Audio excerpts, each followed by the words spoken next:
The gun store clerk looked me dead in the eye and said, "Ma'am, maybe you should try the beginner's air rifle instead." What he didn't know was that my late grandfather, Colonel Thaddeus Blackwood, had been training me to shoot since I was 7 years old. What happened next changed everything I thought I knew about proving myself. My name is Vera Blackwood, and 3 months ago I was just another quiet librarian in Pine Ridge, Colorado, spending my days organizing books and my evenings avoiding the dusty rifle cases my grandfather left me. I wore oversized cardigans, kept my hair in a messy bun, and most people assumed the most dangerous thing I'd ever handled was a paperback with sharp corners. They couldn't have been more wrong. When people looked at me, they saw someone who probably needed help opening pickle jars. What they didn't see were the calluses on my trigger finger from thousands of rounds fired in my grandfather's backyard range, or the muscle memory that could field strip a rifle blindfolded. For 3 years since his death, I'd kept that part of myself buried so deep I almost forgot it existed. But when my brother Camden called that Tuesday morning with news that our family's 100-year-old ranch was being foreclosed, everything changed. The only way to save 4 generations of Blackwood legacy was to win $50,000 at a shooting competition I hadn't thought about since I was 17. The problem was, I hadn't fired a single shot since my grandfather's funeral, and I had exactly 6 weeks to prove I still had what he spent a decade teaching me. Standing in that gun store, listening to Phoenix and Garrett treat me like some weekend hobbyist who'd watched too many action movies, I felt something I hadn't experienced in years. It wasn't just anger at their assumptions. It was my grandfather's voice cutting through the grief and self-doubt, reminding me that a Blackwood never backs down from a challenge, especially when family honor is on the line. What happened in the next 10 minutes didn't just shock everyone in that store. It changed how I saw myself and set in motion a chain of events that would either save my family's legacy or destroy the last connection I had to the man who raised me to be stronger than I ever believed possible. 3 years ago, I thought moving to Pine Ridge would help me heal. After grandfather's funeral, staying in Denver felt impossible. Every street corner reminded me of weekend trips to his house. Every sporting goods store made my chest tighten thinking about the shooting lessons I'd never have again. So I packed my life into boxes, took the librarian job in this mountain town of 2,000 people, and convinced myself that quiet was exactly what I needed. Pine Ridge sits in a valley surrounded by peaks that scrape the sky, the kind of place where everyone knows your coffee order and your business whether you want them to or not. The library where I worked occupied a converted Victorian house on Main Street, complete with creaky floors and windows that rattled when the wind picked up. Most days, I helped ranchers' kids with homework and ordered books for the handful of residents who still read for pleasure. It was peaceful, predictable, and absolutely nothing like the life grandfather had trained me for. His house sat on 10 acres outside town, a log cabin he'd built himself after retiring from the Army. When I inherited it, I also inherited his workshop, his reloading bench, and a gun safe containing precision rifles worth more than my car. For 3 years, I'd walked past that safe every morning, telling myself I'd deal with it eventually. Eventually never came. The combination sat written on a piece of paper in my jewelry box, but I couldn't bring myself to open those doors. Opening the safe meant facing memories I wasn't ready for. Colonel Thaddeus Blackwood had been more than my grandfather. After my parents died in a car accident when I was 6, he became my entire world. While other kids spent summers at camps or with friends, I spent mine learning to calculate wind drift and adjust for elevation. He taught me that shooting wasn't about violence or showing off. It was about discipline, respect, and the kind of focus that could quiet every worried thought in your head. "When you're behind that scope, little sparrow," he'd say, "nothing exists except you, the target, and the truth of whether you've done the work." I'd been good at it, really good. By 15, I could outshoot most of his Army buddies. By 17, I'd won 3 junior competitions and was being recruited by college shooting teams.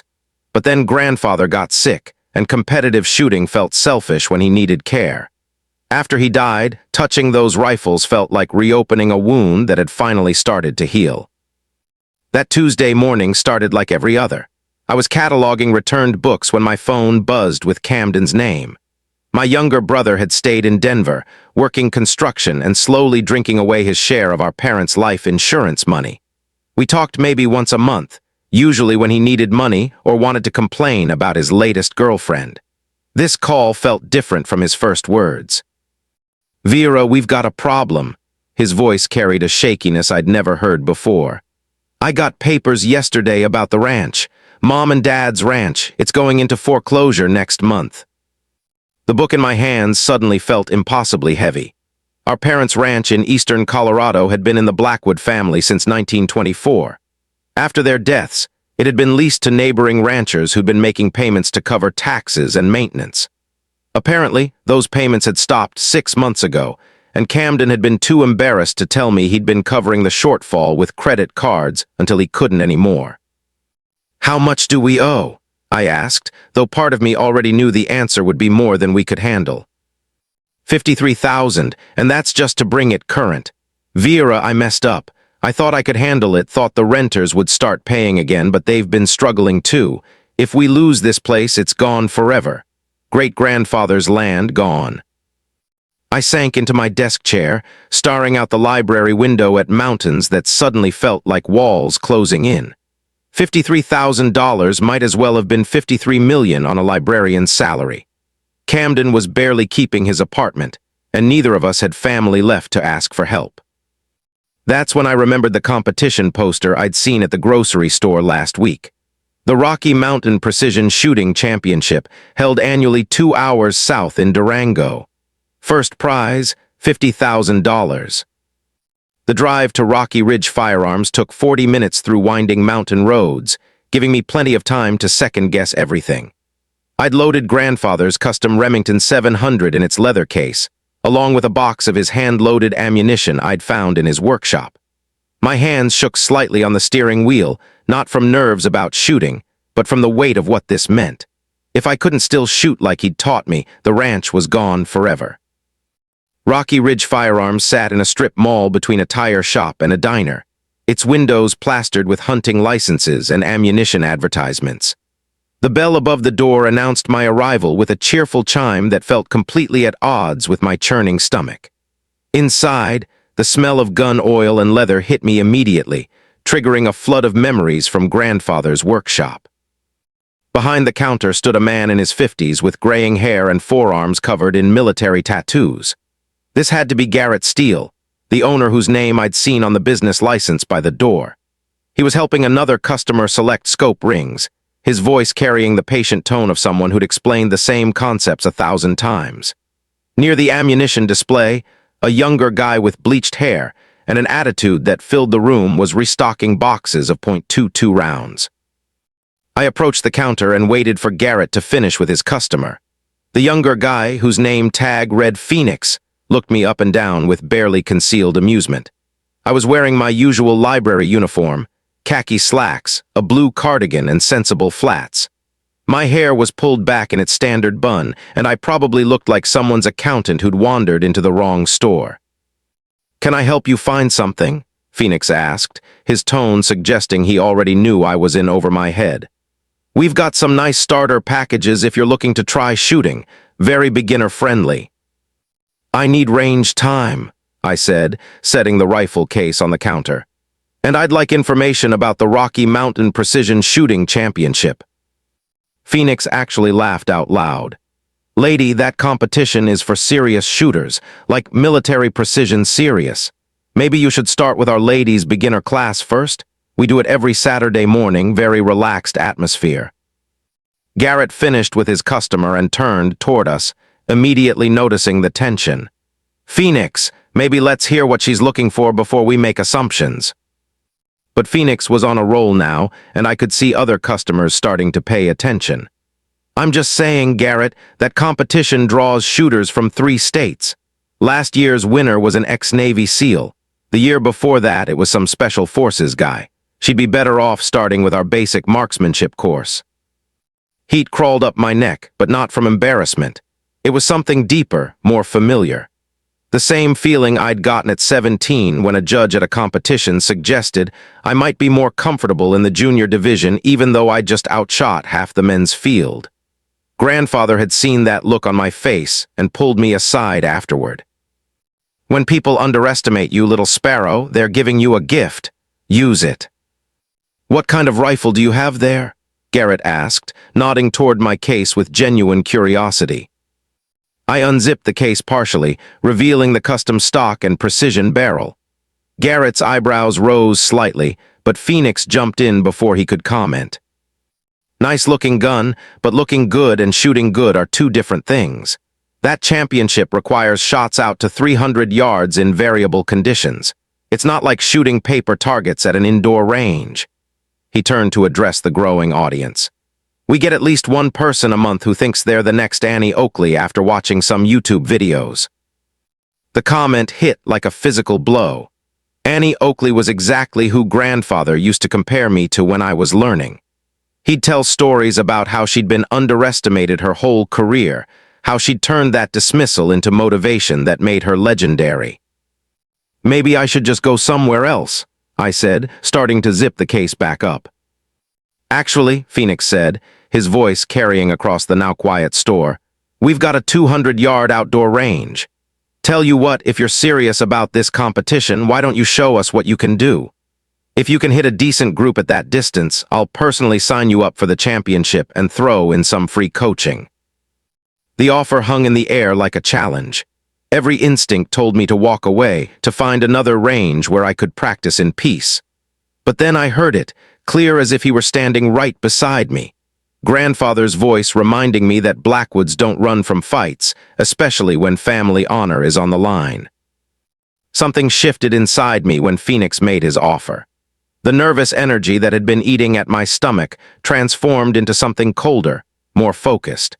I could feel Grandfather's presence as clearly as if he'd walked into the store, could almost hear his voice reminding me that precision shooting isn't about proving anything to anyone else.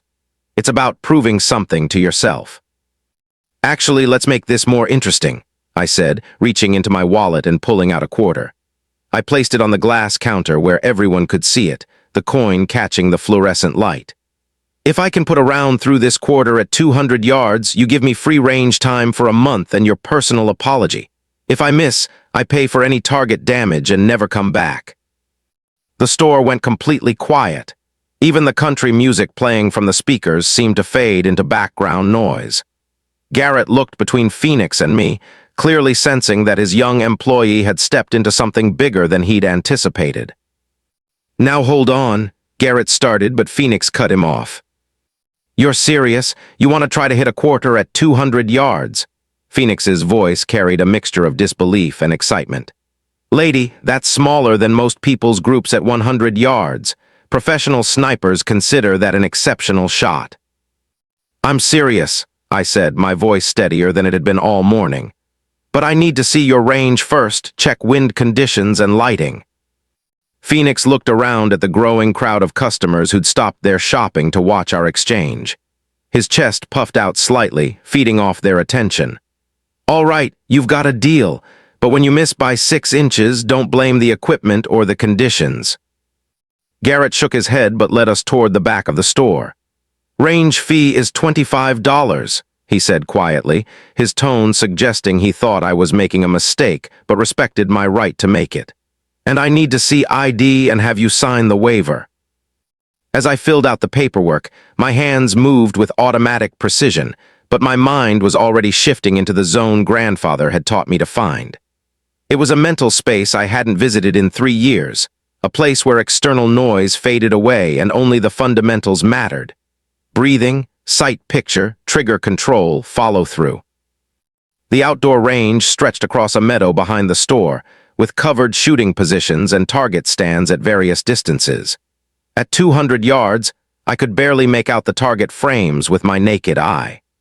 The afternoon sun was high, but moving toward the western peaks, creating challenging lighting conditions that would make precision shooting even more difficult. Lane 12 is open, Garrett said, handing me safety glasses and ear protection. I'll set a standard target at 200 and you can mount your quarter however you want. I walked to the shooting position, feeling the familiar weight of the rifle case in my hands. A small crowd had followed us outside, including Phoenix, who was clearly enjoying what he assumed would be my public humiliation. I set the case on the bench and began my pre-shooting ritual movements that came back like muscle memory despite the 3-year gap. First, I checked the wind flags scattered around the range. Light breeze from the southwest, maybe 3 miles per hour, not enough to significantly affect trajectory at this distance. The temperature was cool but stable, and the lighting, while challenging, was consistent. Grandfather had taught me to shoot in all conditions, and these were actually better than some I'd handled as a teenager. I opened the rifle case and lifted out the Remington 700. The custom stock felt like coming home, the weight and balance exactly as I remembered. I'd forgotten how perfectly Grandfather had fitted this rifle to my build, how the length of pull and comb height made it feel like an extension of my own body. "That's a beautiful rifle," Garrett said, genuine appreciation in his voice. "Custom work." "My grandfather built it for me," I replied, running my hands over the familiar contours. "He was very particular about precision." I mounted the scope rings and began checking the zero, making minute adjustments based on the conditions and the ammunition I was using. Grandfather's hand-loaded rounds were still perfectly balanced, the powder charges measured to the 10th of a grain. He'd always said that precision shooting was 10% equipment and 90% preparation and mindset. Phoenix watched me work, his confidence wavering slightly as he observed the methodical way I handled the rifle. "You seem to know what you're doing with the setup," he admitted grudgingly. "My grandfather was a good teacher," I said, chambering a single round and settling into position behind the rifle. The world narrowed to a tunnel of focused concentration as I settled into position behind the rifle. Everything Grandfather had drilled into me for 10 years came flooding back. Feet positioned for natural body alignment, left elbow directly under the rifle for maximum support, right hand gripping the stock, with just enough pressure to maintain control without introducing tremor. The familiar weight of the Remington pressed against my shoulder like an old friend returning home. Through the scope, the quarter mounted on the target frame looked impossibly small. At 200 yards, it appeared as a tiny silver dot against the white paper, smaller than a dime would look at arm's length. The afternoon light created a slight shimmer in the air, and I could see the quarter catching glints of sunlight as the breeze moved the target frame by fractions of inches. Behind me, the crowd had grown to include most of the store's customers and several people from the parking lot who'd heard about the challenge. I could feel their presence, but couldn't hear individual voices anymore. My world had contracted to the essential elements: my breathing, the sight picture, the feel of the trigger under my index finger. "Take your time," Garrett said quietly. "There's no rush." But Phoenix couldn't resist one final comment. "Remember, you've got to actually hit the quarter, not just the target. And from what I can see, that thing's moving around pretty good in this breeze." I closed my eyes for a moment and heard Grandfather's voice as clearly as if he were lying beside me on the shooting mat. "When the pressure is highest, little sparrow, that's when you slow down the most.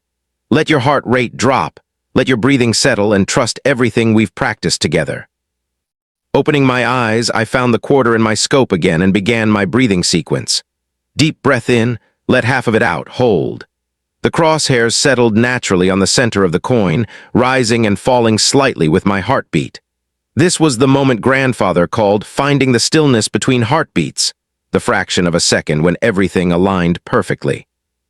I could feel the trigger's familiar 2-stage pull, the first stage taking up the slack, then the wall where the second stage began.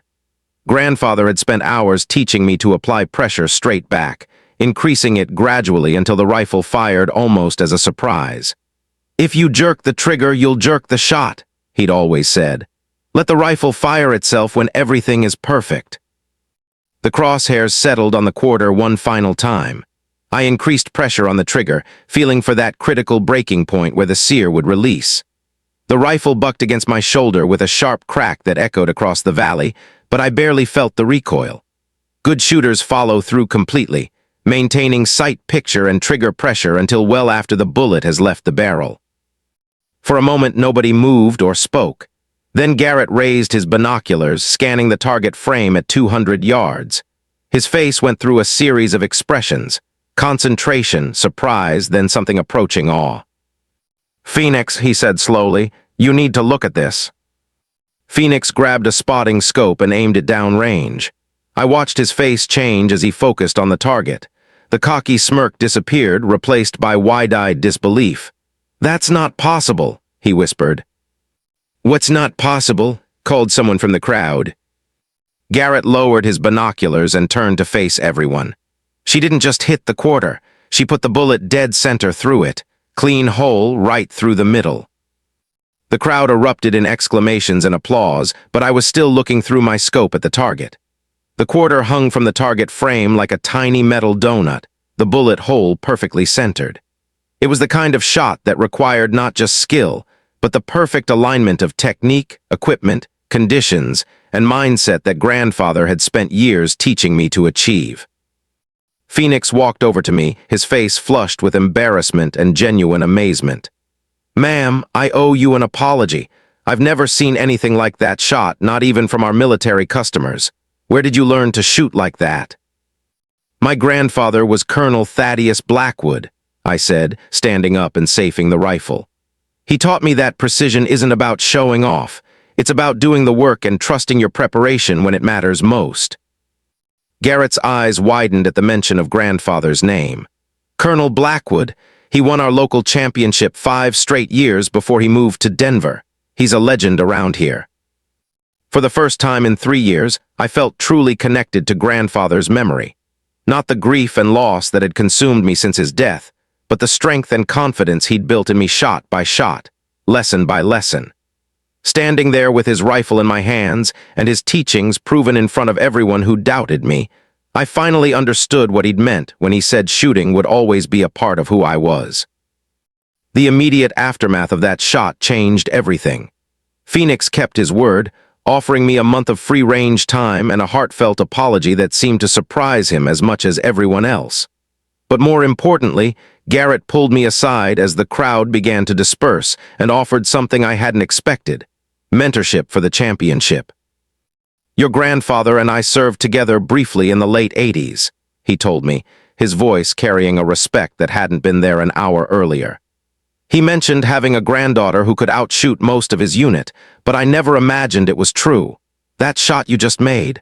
I've seen maybe 3 people make that kind of precision shot in 30 years of running this range." Over the following weeks, Rocky Ridge Firearms became my second home.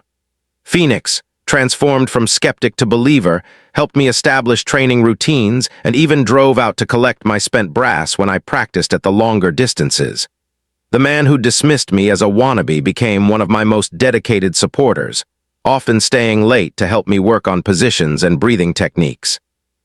But the real breakthrough came when I finally opened grandfather's gun safe at home. Inside, beneath the rifles I'd been too emotional to touch, I found something that changed everything. A leather journal filled with his competition notes, practice routines, and shooting wisdom accumulated over decades. Page after page of wind reading techniques, elevation adjustments for different temperatures, and mental preparation exercises he'd never shared with me during our training sessions.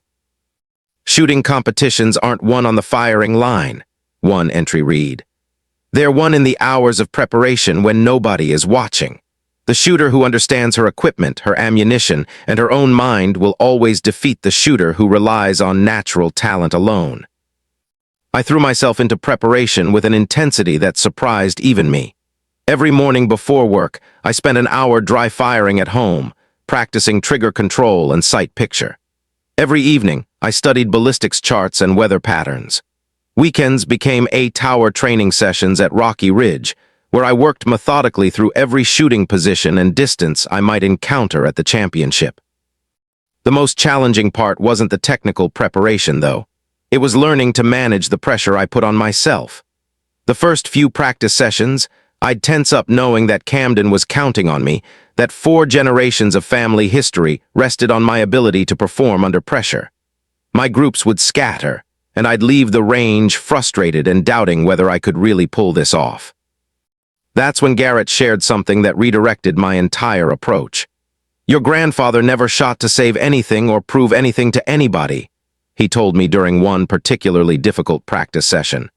He shot because he loved the challenge of perfection, the pursuit of that one perfect shot where everything aligned. When you start shooting for love instead of fear, everything changes. He was right. Once I stopped focusing on what I might lose and started focusing on honoring what grandfather had taught me, my shooting transformed. Groups tightened, confidence grew, and the rifle began to feel like an extension of my intentions rather than a tool I was fighting to control. The championship itself became almost anticlimactic. 6 weeks of intense preparation had built a foundation of confidence that carried me through 3 days of competition. When I stepped up for the final shot that would determine the winner, I wasn't thinking about the ranch or the money or proving anything to anyone. I was thinking about grandfather's voice reminding me to find the stillness between heartbeats and trust everything we'd practiced together. The $50,000 check saved the ranch, but the real prize was discovering that the strongest part of myself had been there all along, waiting for the right moment to emerge. Phoenix was right when he said grandfather hadn't just taught me to shoot. He'd taught me that confidence isn't about never being afraid or uncertain. It's about doing the work, trusting your preparation, and showing up authentically when everything is on the line. Today, I still work at the Pine Ridge Library, but the ranch has been converted into the Blackwood Precision Academy. Every weekend, I teach others what grandfather taught me. That accuracy comes from inner stillness, not just steady hands, and that sometimes the people who doubt us most give us exactly the motivation we need to become who we were always meant to be. The quarter from that first shot hangs framed on my office wall, a reminder that our greatest strength often lies hidden until someone challenges us to prove it exists.